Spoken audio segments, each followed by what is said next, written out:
गौरी पूजन म्हणजे काय? गौरी आणि गणपतीचे नाते काय आहे? ज्येष्ठा गौरी आणि कनिष्ठा गौरी हे कोण आहेत? मी लहान असताना आजीला विचारले. गणपतीच्या बाजूला बसलेली देवीची मूर्ती आहे ती कोणती देवी आहे? त्यावेळी आजी बोललेली गौरी आई म्हणजे गौरी देवी. खरेच आज मी जेव्हा स्तोत्रवाचन करते तेव्हा त्यात सांगितले आहे गौरी ही गणपतीची आई आहे.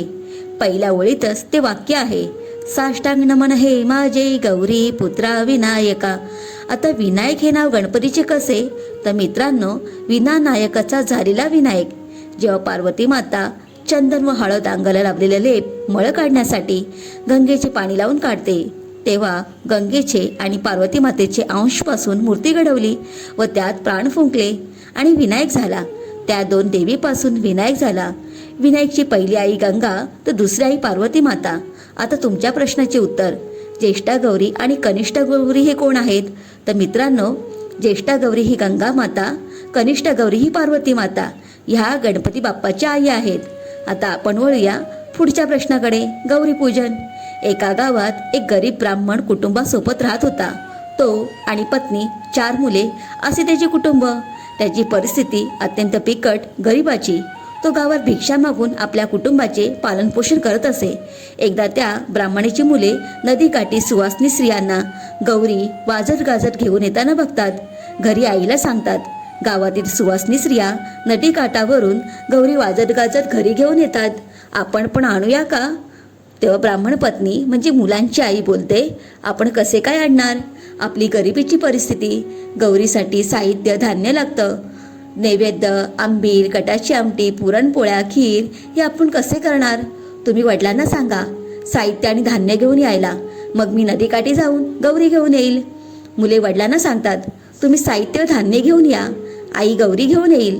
तो ब्राह्मण मुलांना शक्य नाही असे बोलतो. मुले नाराज होतात. तेव्हा ब्राह्मण पत्नीला बोलतो, मुले हट्ट करतात, गौरी आणायचे. मी एक गरीब ब्राह्मण दारोदारी गावात भिक्षा मागून कुटुंबाचे पालनपोषण करतो. हे सर्व कसं शक्य?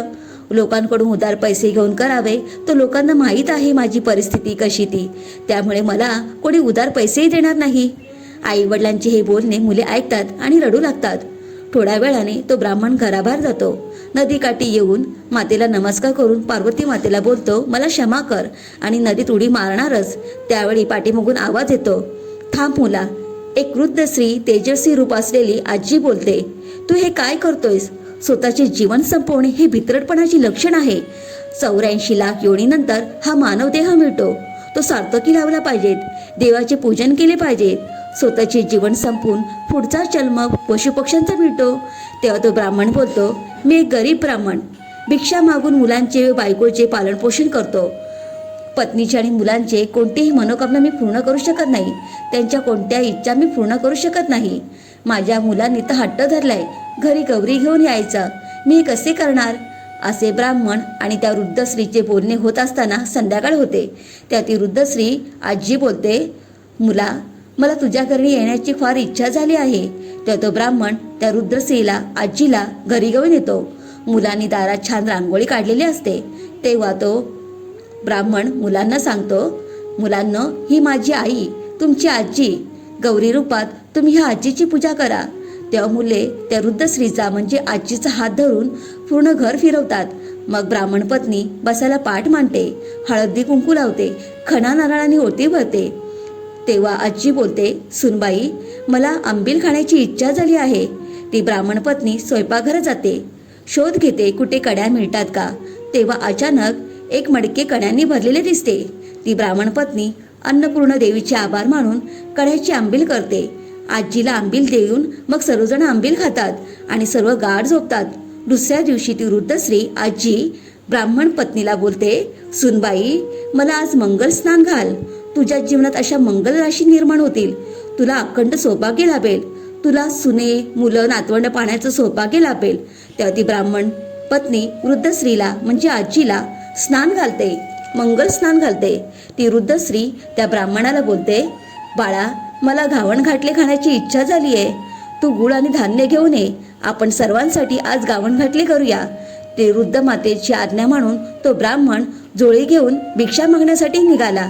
त्याला भरपूर असे धान्य व गुळ मिळते. 1.25 रुपया दक्षिणा मिळतो. ब्राह्मण पत्नी घावण घाटले करून आजीला जेवण वाढते. मग आजीचे जेवण झाल्यानंतर सर्वांनी घावण घाटले घालले. त्यावेळी आजी म्हणाली, उद्या मला दूध तांदळाची गोड खीर हवी आहे.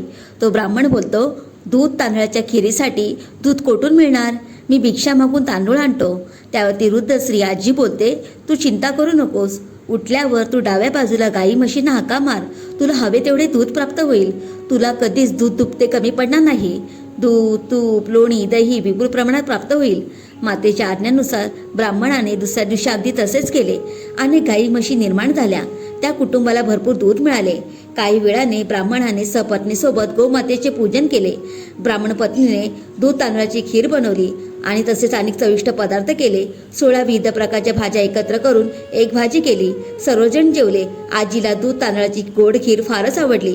त्या ब्राह्मणाने गावातील गोरगरिबांना सुद्धा अन्नदान केले.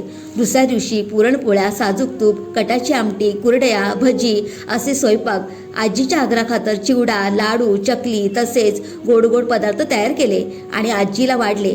ते खाऊन आजी समाधानी झाली. तिसऱ्या दिवशी सांगितले, मुला, तू माझी फार सेवा केलीस. सुनेने चविष्ट स्वादिष्ट जेवण दिले. नातवांनी प्रेम दिले. मला समाधान मिळाले. आता मला घरी जायचे आहे. मला नदीकाठी पोचव. तेव्हा तो ब्राह्मण बोलतो, मी कसे काय तुला पोचवणार? तू आल्यामुळेच आम्हाला हे सर्व वैभव ऐश्वर प्राप्त झाले. तू गेलीस ते सर्व ऐश्वर वैभव नाहीसे होईल. आजी बोलते, ब्राह्मण बाळाला, असे नाही होणार. माझ्या मंगल आशीर्वादाने तुला काहीच कमी पडणार नाही. ज्येष्ठा गौरी म्हणतात ती मीच होय. तुम्ही अंतःकरणापासून माझी सेवा केलीत. इच्छित फळ प्राप्त होईल. तुमच्या सर्व मनोकामना पूर्ण होतील. तुम्हाला सुख, शांती, समाधान लाभेल. तुमच्यावर काही संकट आले तर मी तुमच्या मागे पुढे उभी राहील. तुमचे संरक्षण करेल. आईने दिलेले आश्वासन ऐकून सर्व ब्राह्मण कुटुंबाने नमस्कार केला. आईच्या हाताला धरून ते नदीकाठी आले. आईने त्या ब्राह्मणाच्या हाती वाळू दिली. सर्व घरभर टाक सांगितले, तुला काहीही कमी पडणार नाही असा मंगल आशीर्वाद दिला. हे शुभदायीने माते, तू आमच्या 18 वर्ष दारिद्र्य नाहीसे केलेस, दुःख दूर केलेस. आम्हाला सुख, शांती, समृद्धी देऊन आम्हाला वैभव प्राप्त करून दिलेस. दिवस रात्र आम्ही तुझे स्मरण करू. आम्ही तुला कधी विसरणार नाही असे ब्राह्मणांनी बोलून सर्वांनी नमस्कार केला. 4ही मुलांनी साष्टांग नमस्कार घातला. माते, आता तू कधी परत येणार असे ब्राह्मणांनी विचारले. पुढच्या वर्षी निश्चित येईल. तेव्हा अनुराधा नक्षत्र असेल. तेव्हा तुम्ही सर्वजण इथेच या. आता 2 खडे घरी घेऊन जा. गरम पाण्याने आणि दुधाने त्याला स्नान घाला. ज्येष्ठा गौरी आणि कनिष्ठा गौरी समजून त्यांची स्थापना करा. भावभक्तीने त्याची पूजा करा. अनेक गोड पदार्थांचा नैवेद्य करा. सुवासिनी स्त्रियांना घरी बोलून त्यांची खणा नारळाने ओटी भरा. घरातील सर्वांचे सर्व भावे कल्याण होईल असे आजीने वृद्ध मातेने सांगितले आणि वृद्ध स्त्रीने आपले रूप पालटले आणि दिव्य अवतारात दर्शन दिले. त्या तेजस्वी गौरी मातेचे दर्शन झाले आणि गणेश माता अंतर्धान पावली. त्या जागी विविध फुले निघाली.